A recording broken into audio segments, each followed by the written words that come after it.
ce que je suis me vient de toi, sans fin je te louerai.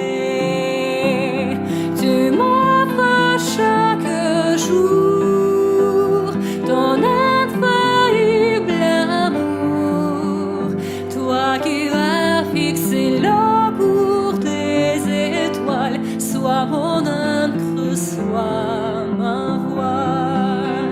Tu m'offres chaque jour ton infaillible amour, toi qui as fixé le cours des étoiles, sois mon ancre, sois ma voile.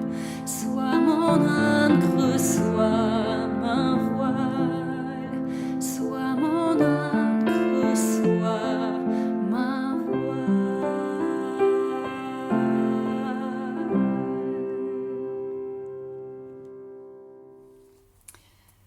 La bienvenue à vous, vous qui nous rejoignez pour ce nouveau culte en ligne. La grâce et la paix vous sont données de la part de Dieu le Père et de Jésus-Christ, notre Seigneur. C'est ainsi que commençait très souvent l'apôtre Paul ses lettres, combinant la façon habituelle de se saluer pour les Grecs, charis oumin, le bonheur devenu la grâce soit avec vous, et la salutation traditionnelle des Juifs, shalom aleichem, la paix soit avec vous. Par cette expression, Paul voulait s'adresser à la fois aux Juifs et en même temps aux Grecs, à ceux qui se considéraient de la maison de Dieu et ceux qui restaient plutôt à l'écart dans le grand large universel.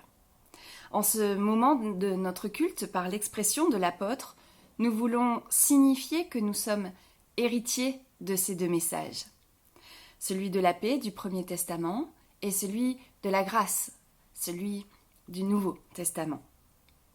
Ce message s'adresse donc autant à ceux qui se sentent bien dans la sphère de la religion, autant à ceux qui se trouvent bien à l'extérieur de cette sphère. Donc, que la grâce et la paix soient avec vous tous. Amen. Prions. Seigneur, viens nous rejoindre au plus profond de nos vies, dans ces nuits d'insomnie dont nous ne savons que faire, dans les longues journées de travail et d'effort, dans notre solitude quand aujourd'hui, hier et demain se ressemblent et s'en mêlent. Seigneur, tends-nous la main. Seigneur, viens nous rejoindre dans nos aurores quand la lumière se lève au petit matin, quand une page blanche nous est confiée pour que nous la fassions briller de mille feux et de mille couleurs.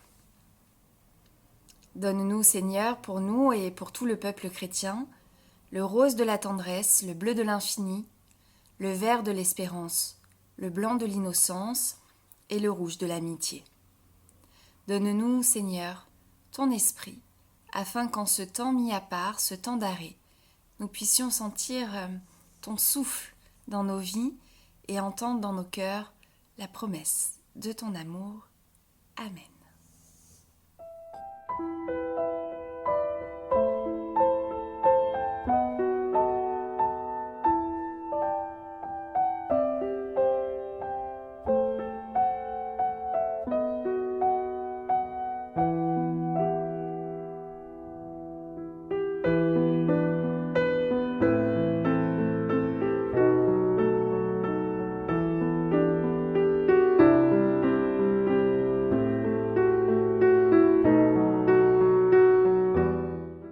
Un maître du judaïsme, Rabbi Akiba, a écrit il y a fort longtemps « Si tous les arbres étaient des plumes, si les océans étaient de l'encre, et si les cieux étaient un parchemin, cela ne suffirait pas pour écrire la louange de Dieu. » La louange nous inscrit dans la reconnaissance, et la reconnaissance nourrit notre foi. Alors rendons grâce ce matin à Dieu pour ce qu'il y a de bon, de simple et de beau dans notre vie. Je vous invite à la prière. Seigneur, tu es notre Dieu et notre Père. Dans l'Évangile, ton Fils n'a pas pris le moindre morceau de pain sans te rendre grâce.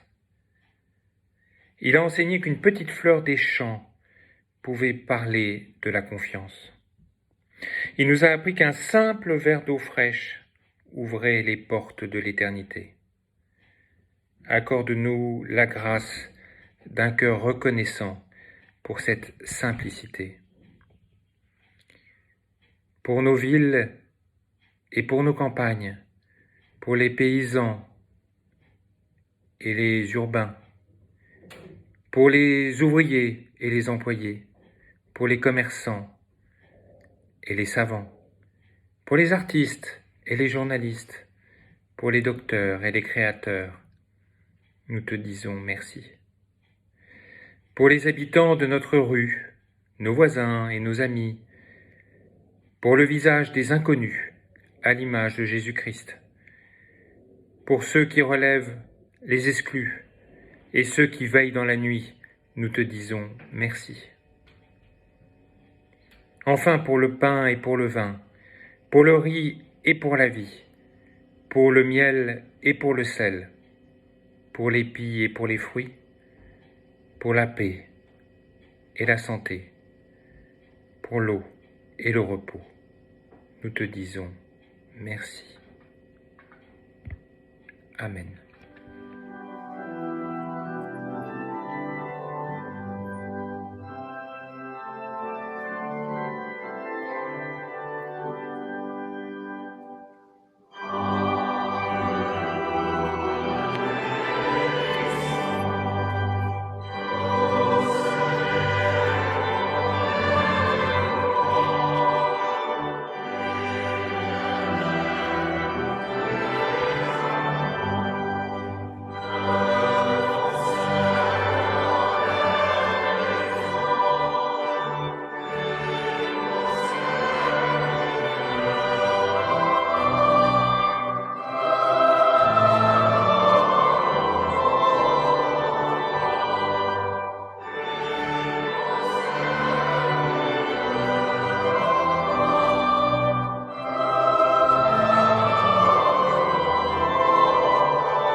Dans la liturgie protestante, il y a souvent de la place pour la confession des péchés, qu'on appelle parfois prière de repentance. Et on pourrait se poser la question, qu'est-ce que le péché? Qu'est-ce que le mal? Et on pourrait donner plusieurs définitions à cela, en omettant peut-être certains éléments.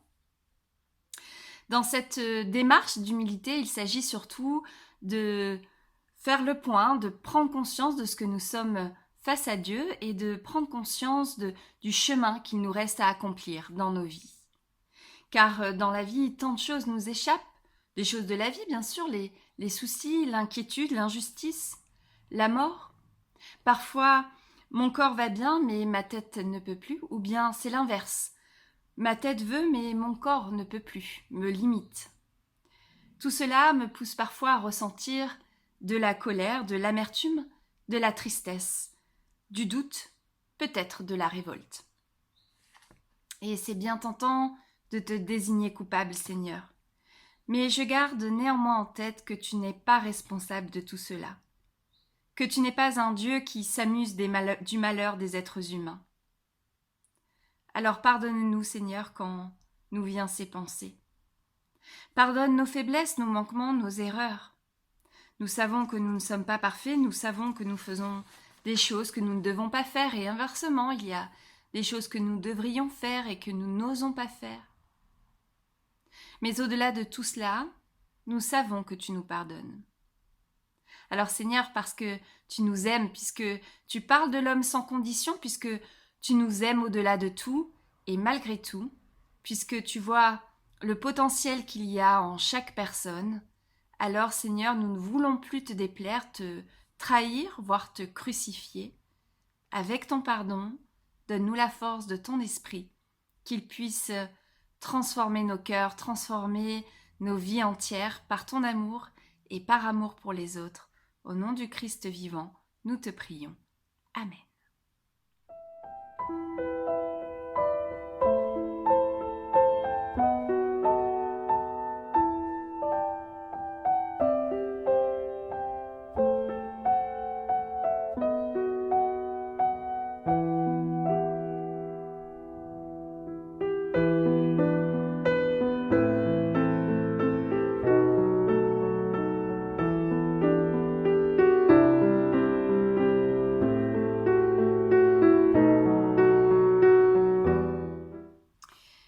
Et avant de lire les écritures bibliques de ce dimanche, je vous propose de vous recueillir avec moi dans la prière, pour la prière d'illumination.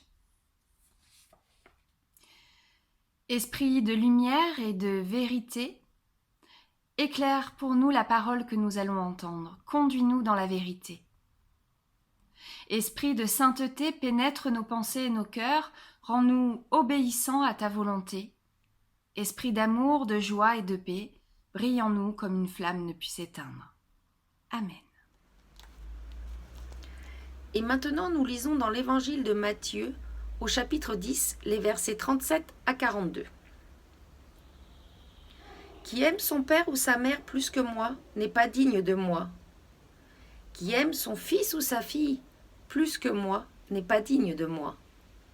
Qui ne se charge pas de sa croix et ne me suit pas n'est pas digne de moi. Qui aura assuré sa vie la perdra, et qui perdra sa vie à cause de moi l'assurera.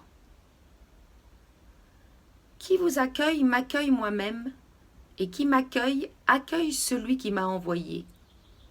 Qui accueille un prophète en sa qualité de prophète recevra une récompense de prophète, et qui accueille un juste en sa qualité de juste recevra une récompense de juste. Quiconque donnera à boire, ne serait-ce qu'un verre d'eau fraîche, à l'un de ses petits en sa qualité de disciple, en vérité, je vous le déclare, il ne perdra pas sa récompense.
Frères et sœurs, voici un texte qui peut nous sembler difficile à entendre. Mais s'agit-il vraiment d'aimer Dieu plutôt que nos proches? Et s'il s'agissait plutôt de hiérarchiser? Hiérarchiser consiste à soumettre l'amour que nous avons pour nos proches à l'amour que nous avons pour Dieu. Donc, à mettre de l'ordre dans nos sentiments. Aimer Dieu avant tout afin d'être à notre juste place, d'aimer nos proches en étant à notre juste place, pour eux, pour nous-mêmes et pour notre rapport avec Dieu. Car si nous ne sommes pas à notre juste place, nous ratons notre cible et rater sa cible, c'est justement passer à côté de ce à quoi nous sommes appelés à être. Alors que se passe-t-il si nous aimons plus nos proches, nos enfants, nos parents que Dieu lui-même? Eh bien, nous cherchons en eux la solution pour combler notre soif d'absolu, que Dieu seul peut combler. Nous cherchons en eux à ce qu'ils remplissent ce vide que nous ressentons tous. Alors si Jésus prend l'exemple de la relation entre parents et enfants, c'est parce que cet amour, aussi beau puisse-t-il être, peut devenir illimité, au point de devenir envahisseur, étouffant, enfermant. Les parents, par exemple, de très bonne foi, peuvent penser que seuls connaissent ce qui est bon pour leurs enfants. De leur côté, les enfants, eux, peuvent penser que les parents, eh bien, ils ne se trompent jamais. Mais où est Dieu dans ce modèle familial? Lui laissons-nous une place? Vraiment? Alors, eh bien, justement, pour ne pas tomber dans cette situation qui menace d'asphyxier les membres d'une famille, Jésus rappelle la nécessité de mettre l'amour de Dieu au cœur de toutes nos relations, y compris et surtout dans nos relations avec nos plus proches. Mettre Dieu au cœur de nos relations, c'est se remettre entièrement à lui, à se remettre entièrement à ce qui nous dépasse, c'est remettre en ses mains ce qui nous dépasse. C'est nous reconnaître nous-mêmes créatures sous le regard du Créateur. Frères, mes sœurs, mais est-ce que cela nous est réellement possible? Est-ce que cela m'est réellement possible de te confier et de te déposer, Seigneur, ce qui m'interroge ou me peine concernant les personnes qui sont dans mon cœur? Est-ce que cela m'est réellement possible de m'en remettre à toi et d'accepter que je ne peux pas toujours tout maîtriser? Est-ce qu'il m'est réellement possible d'accepter que les choses se vivent et se passent non pas selon ma volonté, mais selon ta volonté, Seigneur, pour moi-même et pour mes plus proches? Est-ce que cela m'est réellement possible de te faire confiance, Seigneur? Et est-ce que je ne m'aime pas moi-même davantage que quiconque, davantage que mes parents, davantage que mes enfants, davantage que Dieu quand je refuse de placer ma confiance, ma foi, mon amour à Dieu au-dessus de tout? Est-ce que je ne m'aime pas davantage moi-même quand je refuse de lâcher ce rôle de parent parfait ou d'enfant modèle? Et si la sainteté n'était finalement pas la perfection? Parce que si Dieu m'avait voulu parfaite, pourquoi ne m'a-t-il pas créée parfaite? Et à partir du moment où j'accepte ce modèle de perfection, accepter de ne jamais me fâcher, prendre toujours les choses avec le sourire et philosophie, de tout supporter dans la joie et dans un désinvolte, quelle importance? Ou au contraire, faire de chaque détail une bataille, afin que personne n'y trouve à redire, et que le regard, même le plus critique, soit satisfait de moi, de mon comportement, de mes réactions, et même de mes pensées les plus secrètes. Et finalement, si ce regard n'existait pas, si finalement c'était nous-mêmes qui nous sommes imposés ce regard, inventé même après des années et des années, à être jugés, attendus au tournant. Et si ce regard, nous l'avions construit des années après des années, à ne jamais avoir été nous-mêmes, d'avoir cherché comme un mirage qui toujours s'éloigne, cette perfection sociale qui sombre si souvent dans la médiocrité? Malgré tous nos efforts, nous ne sommes pas parfaits. Et nous ne le serons jamais. Mais c'est plus fort que nous, hein? On tente de masquer nos défauts, on tente de produire une certaine œuvre d'art de nous-mêmes, comme si Dieu était ce bonus, hein, à la fin d'un jeu vidéo, après que toutes les étapes soient passées. Pourtant Dieu, moi, je le vois décrit dans la Bible. Et je vois un Dieu au visage d'homme. Alors, divin, mais aussi pleinement humain, entrant dans notre fragilité. Dieu, finalement, n'exige qu'une seule chose, et c'est ma foi, c'est-à-dire la confiance que je dépose en lui. Et la première confiance, ne serait-ce pas d'être pleinement convaincu que tout en moi est le fruit de l'amour? Que Dieu aurait pu faire différentes versions de moi-même, des centaines de milliers de versions, mais qu'il m'a faite moi comme je suis. Mais au fond, qu'est-ce que je suis? Je pourrais dire plein de choses. Accueillante, je ne sais pas, polie, qu'est-ce qu'on pourrait dire? Drôle, calme, créatif, attentionné. On peut être audacieux aussi. On peut être aussi cachotier, autoritaire, avare, bavard, blessant, boudeur, calculateur, baratineur, sans parole. Alors quand Jésus nous dit « Qui ne prend pas sa croix et ne suit pas derrière moi n'est pas digne de moi », il met en avant notre propre fragilité comme solution à notre soif, à notre quête d'absolu. Une lecture fréquente de ce verset consiste à assimiler la croix aux malheurs qui nous arrivent. Maladie, deuil, séparation, accidents, difficultés du quotidien. Et dans cette pensée, nous devons, pour suivre le Christ, accepter ces malheurs, serrer les dents, ne pas se plaindre, continuer à avancer. Mais si nous regardons le texte, dans sa version grecque, le verbe porter lambano se comprend dans le sens de prendre, mais aussi dans le sens de recevoir. Recevoir sa croix. Tiens. Et en y regardant plus près, je constate aussi que ce verbe, dans ce verset, est au présent de l'indicatif, ce temps qui renvoie à une action continue. J'entends alors que recevoir sa croix n'est pas une action ponctuelle, mais une action qui se répète chaque jour. J'en comprends que recevoir sa croix ne renvoie pas à un événement qui peut traverser, bouleverser notre vie, mais une réalité quotidienne. Recevoir ou bien porter sa croix, c'est chaque jour de notre vie.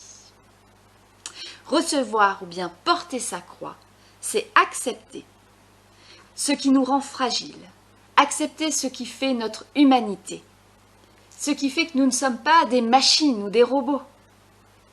Accepter non pas ce qui fait notre fierté à nos yeux et aux yeux de tous, mais ce que nous avons enfoui au plus profond de nous-mêmes, peut-être pour nous rendre plus acceptables à nos yeux et aux yeux des autres.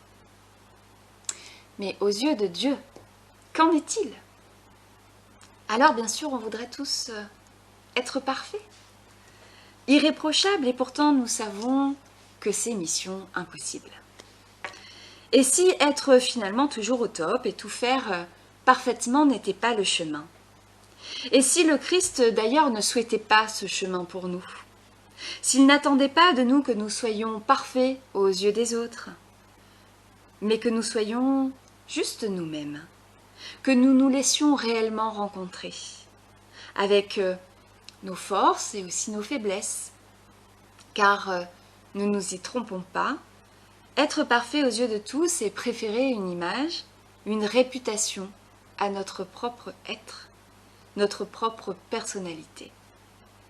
C'est essayer de vivre que de nos qualités et cacher, rejeter nos défauts, nos travers. C'est finalement refuser de vivre ce que nous sommes. Et donc, c'est ne jamais avancer ce sur quoi nous sommes appelés à être. Les critères d'une vie réussie selon Dieu n'ont rien à voir avec les critères d'une vie réussie pour notre société. Je parle de critères comme je pourrais parler d'attentes, d'exigences. Tiens, d'ailleurs, Jésus a-t-il été un modèle de réussite dans la société qui a été la sienne? À la croix, Jésus n'a été que déception pour les hommes et la majorité des disciples. Jésus n'a pas été celui qu'on attendait, celui qui serait un grand chef militaire qui libérerait Israël. Au lieu de cela, le voici cloué sur une croix, impuissant, représentant le modèle même de la fragilité, représentant le modèle de celui qui s'en remet à Dieu. Alors lorsque Jésus nous invite à prendre notre croix et à le suivre, il nous demande de nous donner entier à lui, c'est-à-dire tel que nous sommes, à lui présenter nos qualités, à lui présenter nos défauts, nos travers, dans le but de nous laisser rencontrer tels que nous sommes tout entiers, et à le laisser faire, à le laisser travailler, à le laisser travailler en nous avec l'aide de l'Esprit Saint. Ne pas donc refuser d'être des humains avec ce qui fait que nous sommes des humains. Ne pas chercher à endosser une personnalité qui n'est pas la sienne. Ne pas être dans l'image mais dans l'authenticité. Avancer à visage découvert et à main nue. Assumons donc nos fragilités, nos limites, nos défauts. Le fait qu'au fond de notre cœur, nous ne savons pas toujours aimer comme Dieu nous aime. Renoncer à la toute-puissance dans nos relations avec les autres. Ne pas nous mesurer les autres en utilisant un modèle social que personne finalement ne peut accomplir parfaitement. Renoncer à la toute-puissance et surtout avec nos proches, avec ceux que nous côtoyons chaque jour. Oui, il nous arrive de nous tromper. Reconnaissons-le, acceptons-le et acceptons de porter ou bien de recevoir notre propre croix. Que celle-ci soit visible aux yeux des autres, accepter nos propres limites aide à mieux accepter les limites des autres, leurs fragilités, leurs défauts.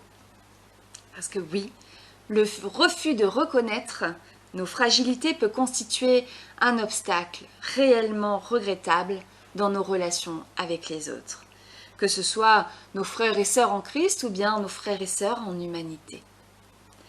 Mais si nous en sommes pleinement conscients, si par amour pour Dieu, nous nous éloignons de ce mirage, de la toute-puissance, et nous restons ce que nous sommes, des créatures limitées, alors nous sommes en mesure de porter un regard tout autre sur celui qui est devant moi. Un regard plus tendre, un regard plus compatissant, plus bienveillant, plus aimant, envers mon frère ou ma sœur, mais aussi envers soi-même. Car paradoxalement, rien n'est plus difficile que de porter ce regard bienveillant sur soi. Il y a, dans le fait de porter sa croix, l'acceptation de s'en remettre à un autre qui nous dépasse, l'acceptation de se livrer dans la prière, tels que nous sommes aussi, avec ces émotions qui nous traversent, quelles qu'elles soient. Il y a dans le fait de porter sa croix une libération qui se produit, une libération de tout notre être face à la dictature incessante du culte de la personne, de ce culte à l'image, à ce culte de soi-même que l'on s'impose, que certains veulent nous imposer, que la société, les dictats nous imposent. Vivre sa vie par soi-même, c'est enfermer sa vie dans ce qu'on voudrait qu'elle soit. C'est nous enfermer dans l'image de ce que nous voudrions être. C'est en définitive nous éloigner de nous-mêmes, au risque de nous perdre et au risque de nous éloigner de Dieu. Vivre sa vie après avoir assumé sa croix, c'est se lever chaque matin. Se lever, prendre son petit déjeuner, prendre sa douche, et emporter avec soi, non pas son armure pour affronter la jungle du dehors, mais emporter sa croix, afin de nous assurer une journée plus libre, une journée plus féconde, une journée à la saveur nouvelle, une journée durant laquelle Dieu est au cœur de notre relation avec nous-mêmes et au cœur de nos relations avec les autres, y compris avec nos plus proches. Que notre Père, par l'Esprit, nous rende attentifs et attentives à la parole divine, enfouie dans nos cœurs et qui se déploie quand nous acceptons sa grâce. Amen.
Et c'est en musique que je vous propose de confesser notre foi avec le chant « Je crois et j'espère ». Crois seulement et sois paisible et vivant, car ce que Dieu nous demande, c'est d'être pleinement épanoui. Je crois et j'espère.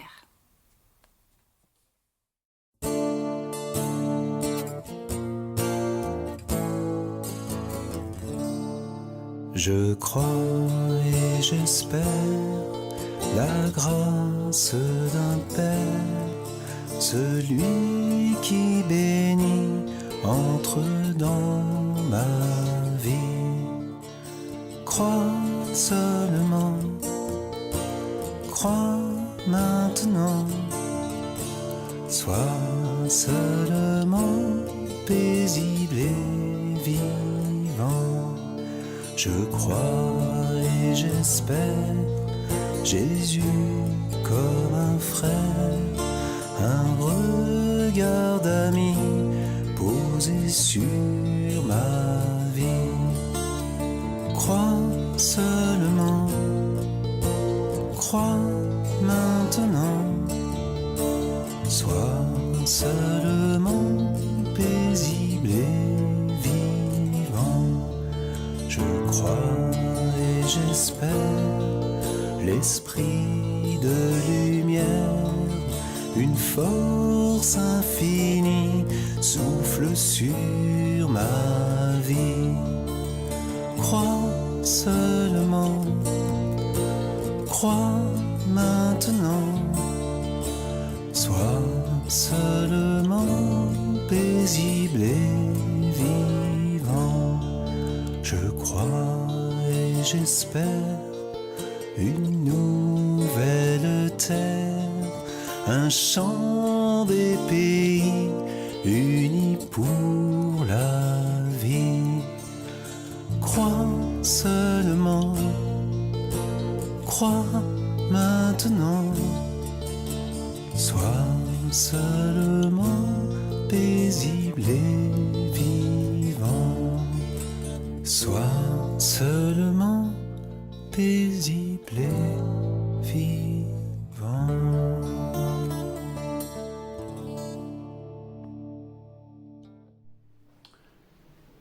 Concernant les annonces, nous vous donnons rendez-vous pour suivre nos cultes en ligne à 10h30 sur notre chaîne YouTube. Voici le moment de l'offrande. L'offrande est une façon de manifester que Dieu est pleinement Seigneur de nos vies et de nos biens. C'est également un geste nécessaire pour porter la vie de l'Église.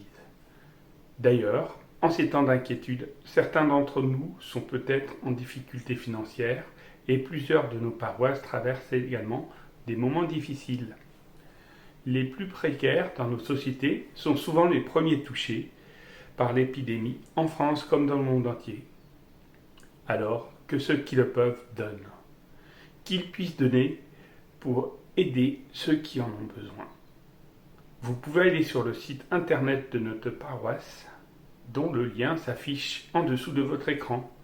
Vous pouvez également envoyer un virement en demandant un RIB à notre trésorier. Prions.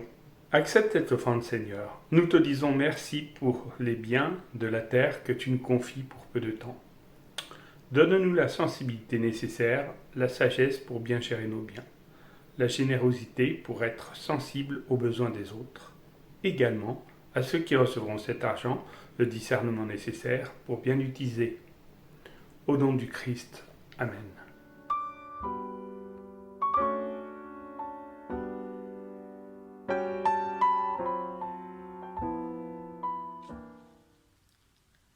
Seigneur Jésus, nous déposons au pied de ta croix nos soucis, nos inquiétudes, ainsi que toutes les détresses humaines.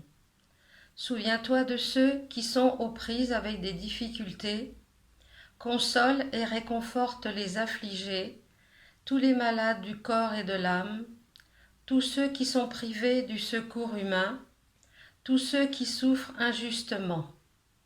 Souviens-toi des membres de nos familles, de près ou de loin, suscite des témoins joyeux et courageux et donne-nous des porteurs de paix, d'amour et d'espérance.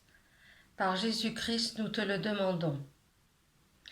Et dans la limite de nos paroles, lorsque nous ne savons pas trop quoi te demander ou comment le demander, nous nous rappelons en toute simplicité cette prière d'unité. Notre Père qui es aux cieux, que ton nom soit sanctifié, que ton règne vienne, que ta volonté soit faite sur la terre comme au ciel. Donne-nous aujourd'hui notre pain de ce jour. Pardonne-nous nos offenses, comme nous pardonnons aussi à ceux qui nous ont offensés.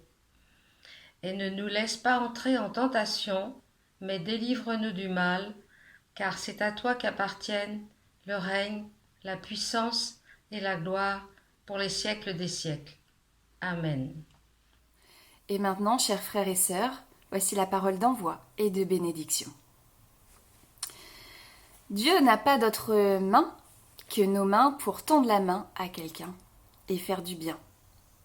Dieu n'a pas d'autres yeux que nos yeux pour regarder avec bienveillance ou faire un clin d'œil à quelqu'un. Dieu n'a pas d'autre bouche que nos bouches pour prononcer une parole qui fait du bien, une parole qui relève, une parole qui fortifie. Dieu n'a pas d'autres oreilles que nos oreilles pour écouter les cris de ceux qui nous entourent ou refuser d'écouter quand les choses ne s'y prêtent pas. Dieu n'a pas d'autres pieds que nos pieds pour avancer et agir. Dieu pourrait très bien se passer de nous, mais il préfère faire avec nous. Que le Dieu de toute grâce, celui qui est Père, Fils et Saint-Esprit, soit avec chacun d'entre nous. Allons dans la paix du Seigneur et soyons nous-mêmes artisans de paix. Recevons la bénédiction de Dieu afin que nous soyons nous-mêmes source de bénédiction pour les autres autour de nous et que nous puissions grandir dans la foi, l'espérance et l'amour. Dans la foi, le regard tourné vers toi, Seigneur. Dans l'espérance, le regard tourné vers les autres. Et par-dessus tout, dans l'amour, pour nous permettre de mieux parler au cœur des gens, au cœur du monde qui nous entoure. Et c'est avec ce dernier cantique que nous vous souhaitons un très bon dimanche, une bonne journée. Amen.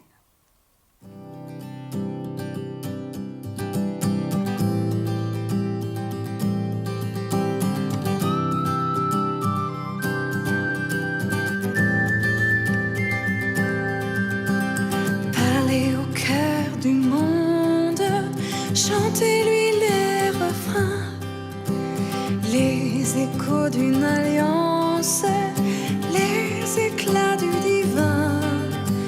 Parlez au cœur du monde, chantez les lendemains, veillez sur les murailles, guettez celui qui vient.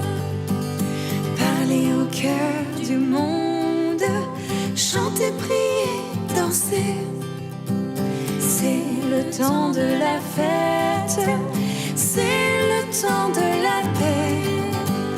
Restez au cœur du monde, chantez sans le combattre. Parlez au cœur du monde, puis écoutez le battre.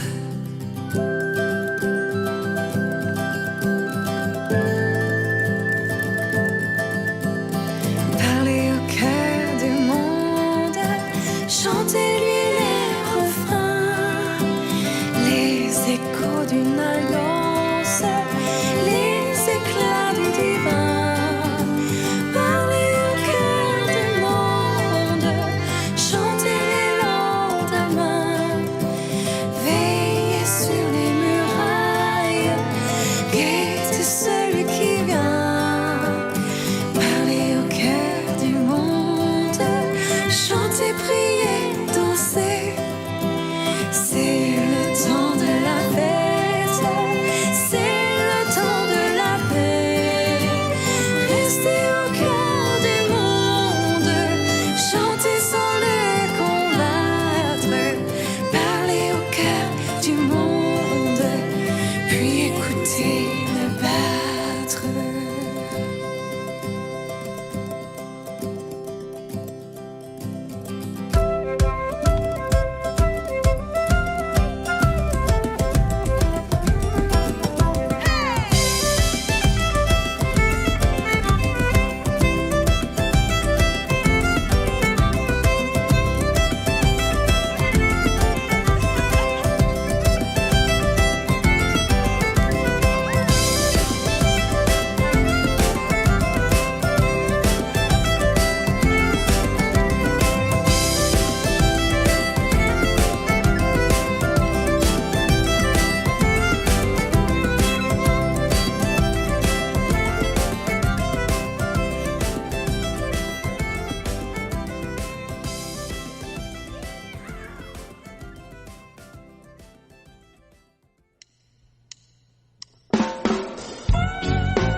Nous sommes unis dans la famille, car Dieu nous lie à toujours par une chaîne d'amour.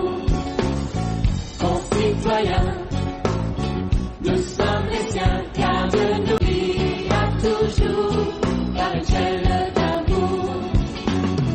Nous sommes unis dans la famille, car Dieu nous lie à toujours par une chaîne d'amour. Concitoyens, nous sommes les siens, car Dieu nous lie à toujours par une chaîne d'amour. Et chacun des maillons dans l'épreuve tiendra bon, lié à toujours par une chaîne d'amour. Oui, chacun des maillons dans l'épreuve tiendra bon, lié à toujours par une chaîne d'amour. Nous sommes unis dans la famille, car Dieu nous lie à toujours par une chaîne d'amour. Concitoyens, nous sommes les siens, car Dieu nous lie à toujours par une chaîne d'amour. Et chacun